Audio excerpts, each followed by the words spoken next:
Panguva ino iri kuonekwa kunzi nyika yeZimbabwe macitizens ese ari in a panic, ari in a state of shock pamusoro pemassive corruption iri kuitika munyika yeZimbabwe, especially to all those who are being linked up or being used in the ruling party ZANU-PF.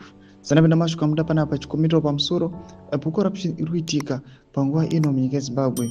Iri kuonekwa kunzi the regime panguva ino haichambonyari kuti aiwa haichambofungi also kuti vanhu vanoti kudii pamusoro pazvo. Subscribe, like, put on the bell icon. Tiona BBC Zimbabwe vanobuda chiposta tukasima muri kuona vabuda nyora chiti Zimbabwe is a crime scene.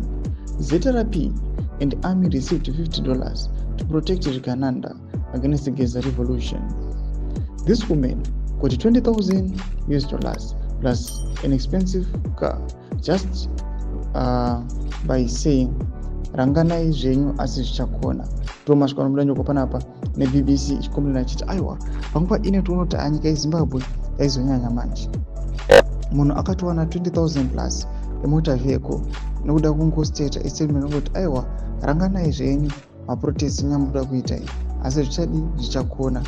Mapurisa nemasoja vakapoma $50 just to silence maprotesters. Mashoka nomuda nyorwa panapa vanhu vari kuti aiwa munyika yeZimbabwe we are now fed up necorruption yanyanyisa munyika yeZimbabwe.